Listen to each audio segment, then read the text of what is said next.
سفر کې سنت کول پکار دي کنه؟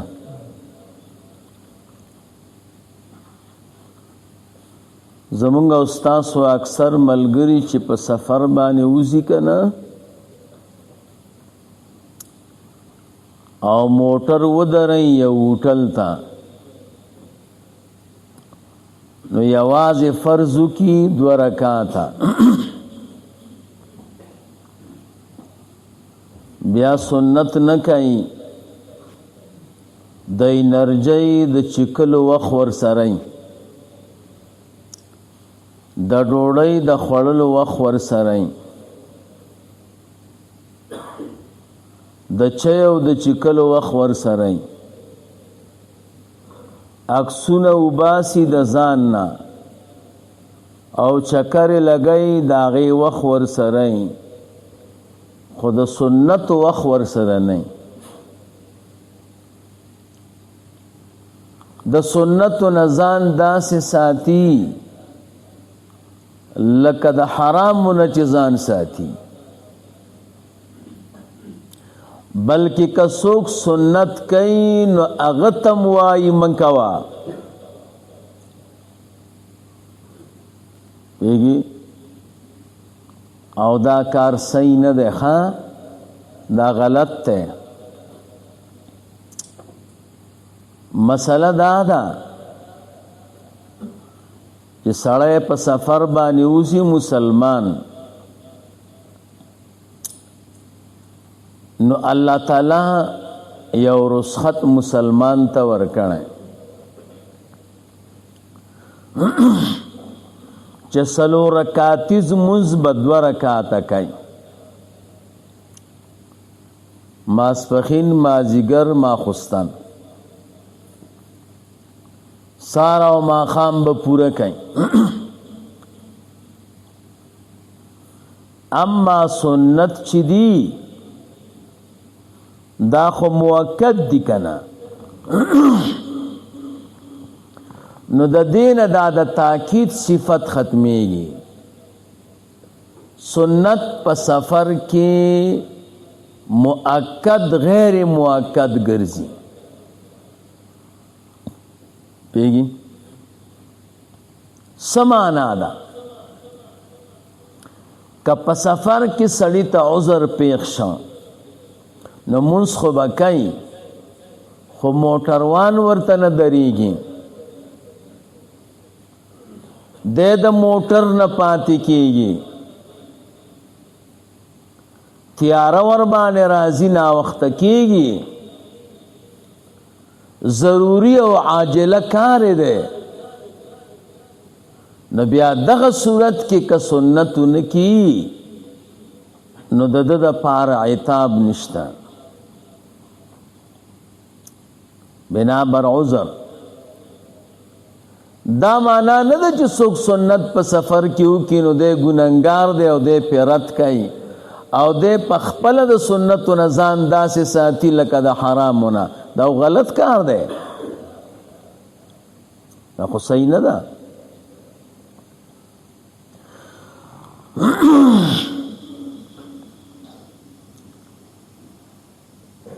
زمونږ او ستاسو زمانه کې بیکارتوب ډېر شوی دی د دین سره شوق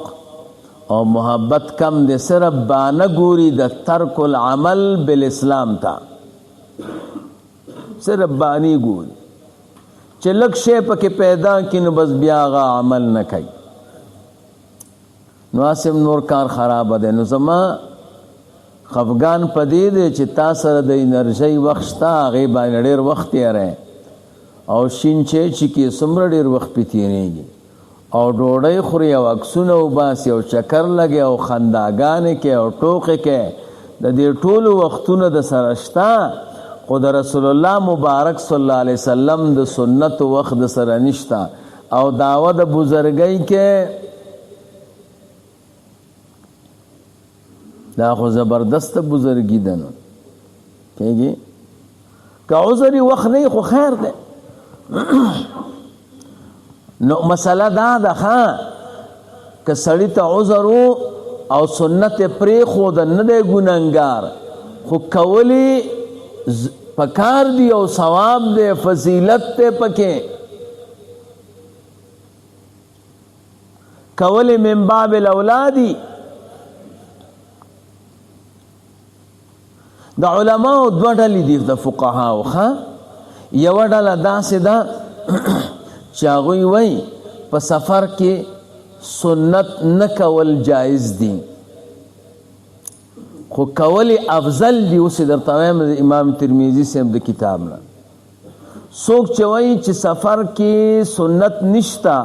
هغوی هم کولو ته افضل وایي او دویمه ډله وایي نه په سفر کې ترک د سنتو نشته سنت به کوي الا من عذر. دې دپاره درته یو څو روایات وایم ښه چې رسول الله مبارک په سفر کې سنت کړي دي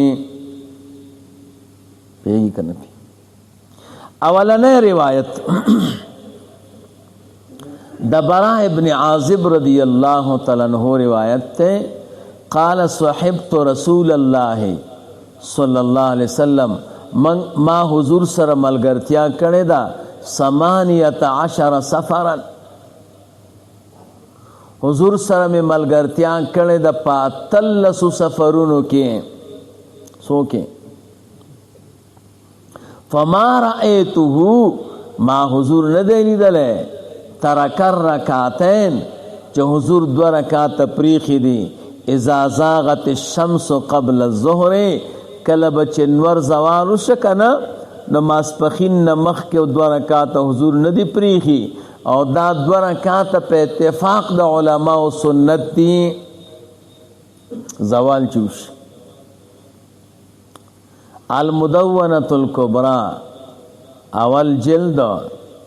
صفحه 121 دویم نمبر عن ابن عمر عبداللہ ابن عمر سے ابن روایت تے رضی اللہ تعالی عنہما قال صلیت مع رسول اللہ صلی اللہ علیہ وسلم العصر وی حضور سره می د مازیګر منځ وکړه 4 رکعاته وليس بعدها شيء 4 رکعاته مازیګر منځ چې حضور وکړه نو د مازیګر د منځ نه بعد بیا منځ نه دی کړی وصلى المغرب 3 او د ماښام منځ 3 رکعاته وکړه وبعدها رکعتين او ماښام نه وروسته 2 رکعاته وکړه وقال او بیا حضور فرمایل هي وتر النهار دا د ورځې وتر دی ولا تنقص فی سفر ولا حضر او د ماښام دا مونځ حضور فرمایل دا نه په سفر کې کمیږي او نه په کور کې سفر کې بم 3 رکعاته کې او کور کې وصلى العشاء 4 او حضور د ماخستن منځ کو 4 رکعاته وبعدها رکعتين او د ماخستن نرستو 2 رکعاته قال وصلى في الظهر رکعتين او حضور ماسپخین کې 2 رکعاته وکړه وصلى بعدها رکعتين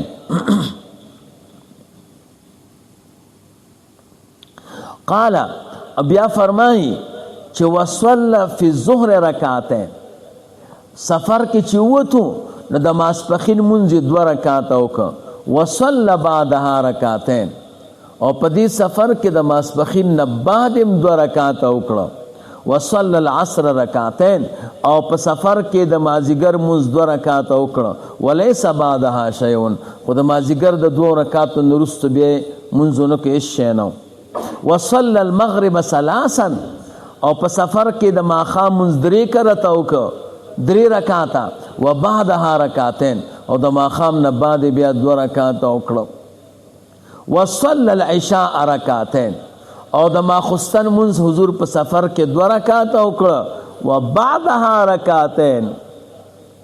او د ماخستن نه وروسته 2 رکعاته وکړه سنت دي نو حضور په سفر کې د ماسپخین نه بعد 2 رکعاته سنت کړي دي د ماښام نه بعد 2 رکعاته سنت کړي دي د ماخستن نه بعد 2 رکعاته سنت کړي دي معانی الاثار د امام طحاوی اول جلد 200 او 43 صفحه.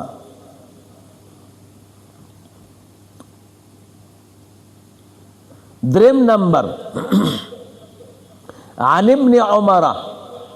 دا عبدالله ابن عمر رضی اللہ تعالی عنہما نه روایت ته. دا درته ځکه وایم دی یو دلیل وای عبدالله ابن عمر صاحب په سفر وتلو. چرته تلو؟ په سفر وتلو ښه،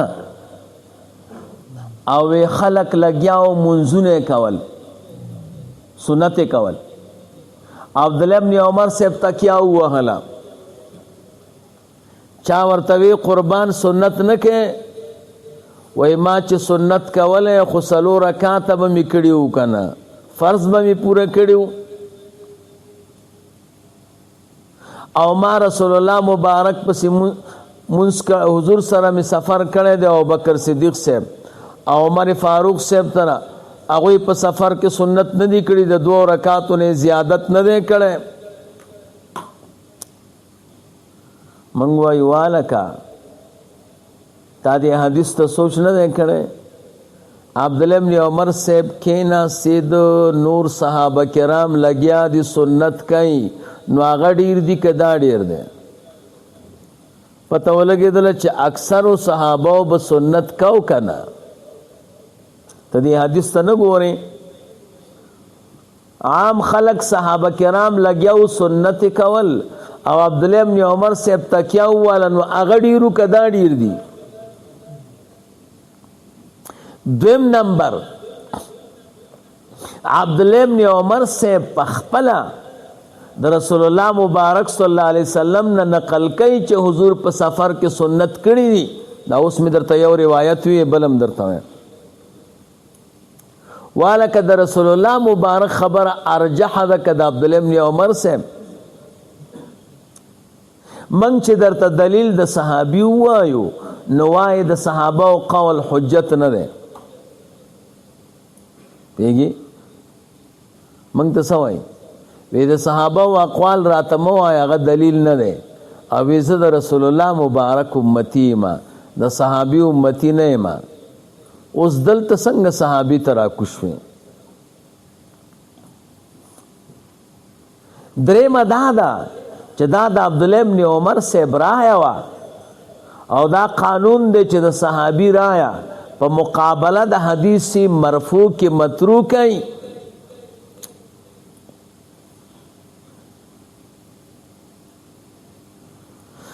څلورم دا ده چې قانون کلی دا دی چې په سفر کې به سنت کې. عبدالله ابن عمر صاحب خو یو جزئی واقعه بیانوي، نو تعویل به په واقعي جزئی کې که په قانون کلی کې دې شي عذر ورته ملای خوږه دا تکلیف ورته. پنځم دا ده کې دې شي چې د خلکو په ذهن کې د دې لزوم لري کو، د علماو په خبرو کې کاری کړه. کې دې شي په جماعت کې داسې خلکو چې سنن فی سفر ته لازم وي، نو صد الباب کو چې لازم نه دی، ګوره ما ترک کړو. نو داسې یو مؤول روایت باندې عمل کول او صحیح مرفوع روایات پر خودل، دا خارج من باب الانصاف دی. رسول الله مبارک سنت کړی دی. دریم دا عن ابن عمر قال صلیت مع النبي صلی الله علیه وسلم، ما وی حضور سره منځ کو فی الحضر والسفر، حضور سره په کور کې منځ کړی، په سفر کې هم. فصلیت معه فی الحضور 4، حضور سره منځ کو په کور کې 4 رکعاتا، وبعدها رکعتین، او 4 رکعاتو نه بعد 2 رکعاتا. وصلیت معه فی السفر، او ما حضور سره په سفر کې منځ کو الظهر رکعتین، د ماسپخین 2 رکعاتا، وبعدها رکعتین، او پس د ماسپخین نم 2 رکعاتا. دا عبدالله ابن عمر صاحب وایي. والعصر رکعتین، او حضور سره مې په سفر کې د مازدیګر مونځ 2 رکعاته وکړه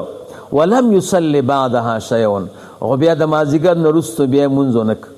والمغرب فی الحضر والسفر سواء او ماښام مونځ په سفر او په حضر کې دواړه برابر وو 3 رکعات لا ينقص فی حضر ولا سفر 3 رکعات نه به نه کمو نه په سفر او نه په حضر کې وبعدها رکعتین او په سفر کې د ماښام نه وروسته هم 2 رکعات مونځ کړی ترمذی شریف اول جلد صفحه 123 سلورم نمبر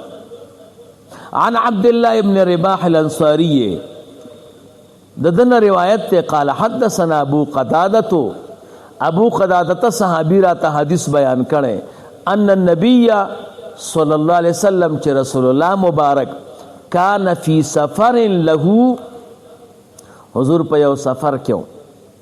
فمال النبي صلی الله علیه وسلم وملت معه رسول الله مبارک د لارې نه یو طرف ته شو ویزم یو طرف ته شم فقال راتوی انظر وګوره څوک شته فقلت هذا ركب هذان راکبان ما وی قربان دا یو سورلی والا را روان دی دا 2 شو دا 3 شو حتی سرنا 7 چې و ملګری برابر شو د دې غاړې په دې لاره کې فقال احفظوا علينا صلاتنا شپه وی لکه د مونځ خیال ساتئ چې سار مونځ رانه قضا نشي نفضرب على آذانهم او ستړي ستومانه ویده شو د شپې نفما ایقظهم الا حر الشمس اش شراویخ نکړه منګر د لمر ګرمۍ شراویخ شو که نه نو لمر راختلو بس حضور فرمایل فقامو ټول راپورته شو فصاروا هنیتا لږ مزل یې وکړه ثم نزلوا بیا د سوالو نه راکوز شو فتوضؤوا او داسې وکړه واذن بلال سے بزان وکړه فصلوا رکعتي الفجر په سفر کې د سار 2 رکعات سنت یې وکړه ثم صلوا الفجر او بیا د سار منځ وکړه ورکبو او بیا شو سوار شو فقال بعضهم لبعض بعض ملګرو بعضو ته وی قد فرطنا فی صلاتنا من خو په دې مونځ کې لږ تقصیر وکړه دا مونځ رانه قضا شو فقال النبي صلی الله علیه وسلم حضور فرمایل انه لا تفریط فی النوم انما التفریط فی اليقظه کوتاهی په خوب کې نشته سړی ویده شي کنه او راویښ نشي نو الله نه نیسي او په ویښه چې مونځ نه کوي نو دا بیا تفریط سنن ابي داود اول جل صفا یو کماویا 5 نمبر عن عامر بن ربيعة انه راى النبي صلى الله عليه وسلم وما رسول الله مبارک لیدل دی يصلي الصبح في الليل في السفر ته د سنت غم کې حضور په سفر کې نفلم کول د شپې على ظهر راحلته پشا د خپل راحلی حيث توجهات چې کوم طرف ته به مخ دا د بخاری شریف روایت ته اول جل صفحه 109 او مسلم شریف کې دی اول جل صفحه 3 شپږم نمبر عن ام هانئ قالت ام هانئ وی لما كان في يوم فتح مكه کله چې ورځ د فتح مکه رااله دعا رسول الله صلی الله علیه وسلم بما ان حضور وبروړی وسترت ام هانئ او ام سلیم ام انس بن مالک بملحفه ثم دخل بيت ام هانئ حضور د ام هانئ کور ته لاړ فصلى الضحى 4 رکعات 4 رکعات د فتح مکه په ورځ باندې دا د غرمې منځ کو دا سنت په اتفاق د علماء مجمع الزوائد 2 جلد صفحه 396 وم نمبر عن ابن عباس رضی اللہ تعالی عنہما عبداللہ ابن عباس سے فرمائی قال قد فرضوا لرسول اللہ صلی اللہ علیہ وسلم الصلاة فرض کړی شوی دی د حضور د پاره منځو الصلاة منځو فی الحضر اربعا پکور کې سرور وفي السفر رکعتين په سفر کې 2 رکعاته نفکما یتطوع ها هنا قبلها حضور بچ څنګه پکور کې د فرض منځنا مخ کې سنت کول وبعدها او رستو د فرض منځ نه کول نفکذالک یصلی فی السفر قبلها وبعدها دا سے به حضور د فرض منځ په سفر کې هم مخ کې سنت کول رستو به سنت کول معانی الاثار د امام طحاوی اول جلد صفحه 240 اتم نمبر عن قدادتا ان ابن مسعود عبداللہ مسعود سے وعائشتا او عائشہ صدیقہ رضی اللہ تعالی عنہ چیو کانا یتطوعان فی السفر دی دوالو با سفر کے سنت کول قبل الصلاة و بعدها د مزن مخ کی او رست دوالا مجمع الزوائد دویم جلد 301 صفحہ نهم نمبر صحیح ابن خزیمہ دویم جلد صفحہ 1 قال جابر بن عبداللہ جابر سے بوئی قال رأيت رسول اللہ صلی اللہ علیہ وسلم ما رسول اللہ مبارک لیدلو انا خراحلته خپل اوخ مبارک چوکڑا ثم نزلا او حضور تیرا کشو فصل 10 رکعات لس رکعات منځ د شپې وکړو و اوتر بواحدتن او تیر شوی منځ په یو رکعت باندې طاق کو صل رکعتین 2 رکعات منځ به د شپې کو ثم اوتر بواحدتن به تیر شوی منځ په یو رکعت طاق کو ثم صل رکعتي الفجر به د سار 2 رکعات سنت وکړو ثم صل بنا الصبح او به د سار منځ جمع مونږ ترا کړه لسم نمبر مصنف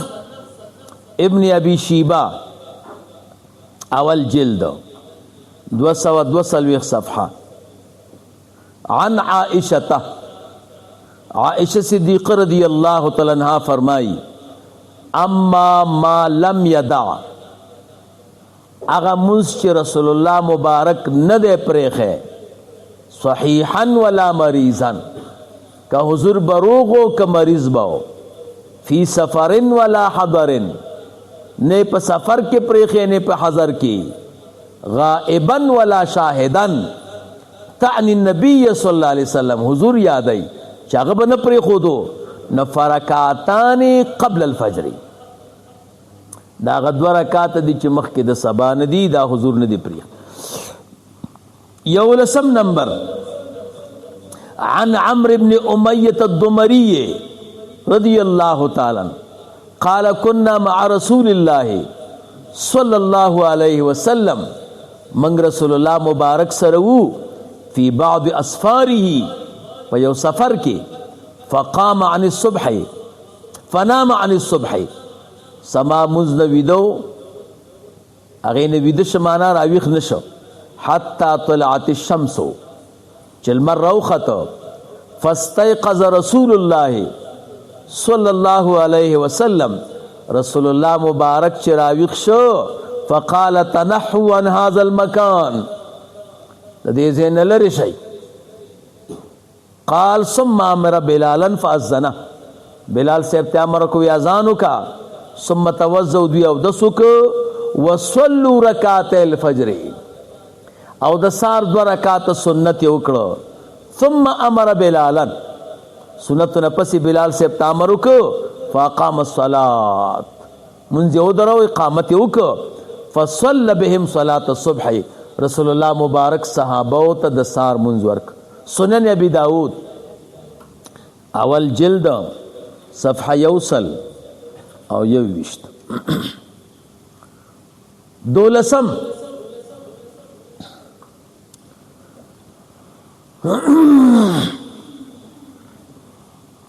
قال الامام الترمذی امام ترمذی رحمه الله فرمایي دې ته سوچ کوئ مسله بدر ته یادېږي ان شاء الله. امام ترمذی سے وی ثم اختلف اهل العلم په سفر کې سنت کولو کې اهل علم اختلاف کړی دی بعد النبی صلی الله علیه وسلم د رسول الله مبارک نه بعد فرآ بعض اصحاب النبی صلی الله علیه وسلم بعض صحابه د حضور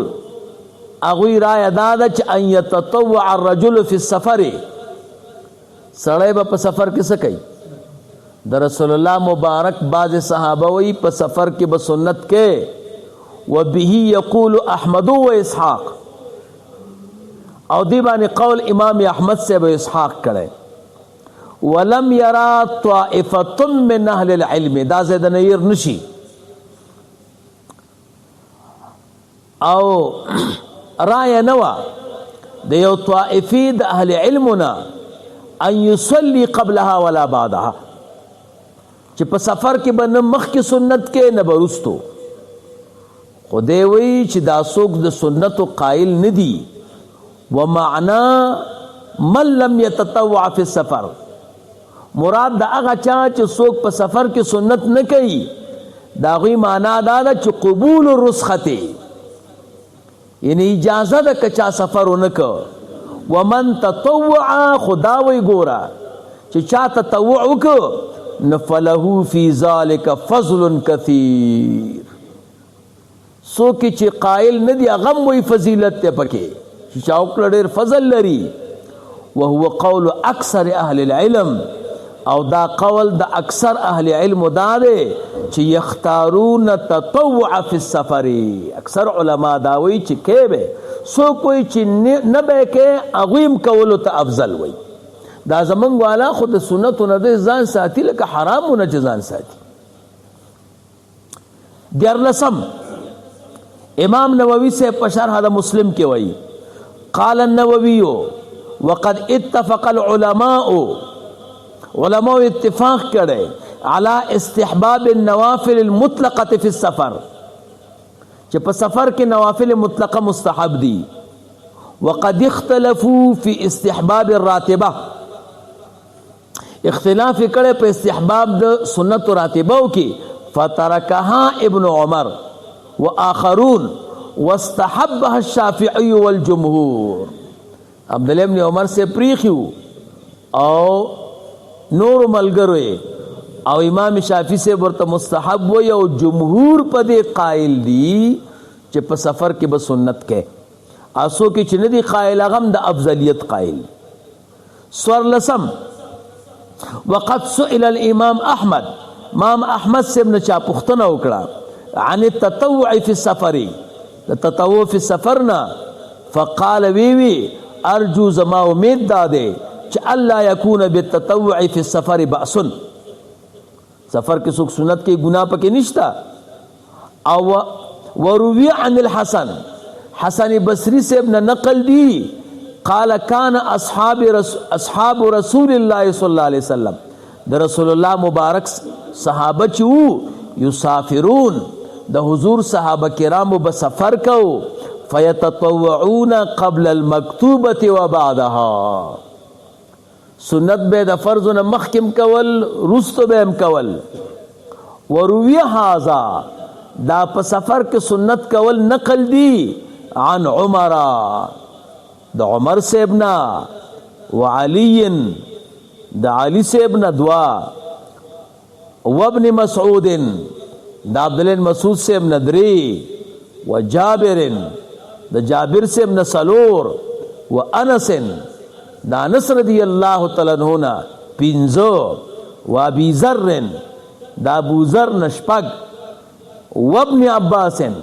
دا عبداللہ ابن عباس نو رضی اللہ تعالی عنہم زاد المعاد اول جل صفحه یوسل یو دیرش مسئلہ مزدشوہ نو په سفر کې سنت کول دا د رسول الله مبارک سنت تی دا د صحابه کرامو سنت تی باقی عبداللہ ابن عمر سیب چوئی چې زه حضور سره په سفر تلم سنت نو کړي نو عبداللہ ابن عمر سیب نه دوه قسمه روایت راغلی دي یو دا چې حضور په سفر کې سنت نه دی کړي او یو دا دی چې په سفر کې سنت کړي دي اوس مې درته روایات وي زمنګ فقها تطبیق کوي ترک نه کوي وای دا کم روایت چې دا دی چې حضور سفر نه دی کړي دا بنا دی په عذر د حضور عاجله وا جلتی وا ضرورت و خوف د دشمنو نو حضور زر سفر کو نو زکه نه دی کړي او کم روایاتو کې چې د سفر کول راغلو داغه زمانہ د وسعت تا د پراخی دا اوسم دا مسله ده که د سړی د موټر نه پاتې کېدو تیاره وه ناوخته موټر نه پیدا کېدو ملګري در نه تلو او دست تنګو اوبه نه وې صحیح ده فرض وکړه بیا خو پروا نه کوي خو که وخت هم د سره شته هوټل کې ډوډۍ خورې چیچي کې انرجیانې خورې عکسونه وباسي ګپ شپې لګې هغې وخت لري او د سنتو وخت نه لري او بیا دې نه ځان داسې ساتي لکه د حرامو نه نو دا خو د اسلام سره غټه جفا ده او د دین سره غټه جفا ده او دا کار کوي علما څوک کوي نو چې عالم صاحب چې ته دا کار وکړي نو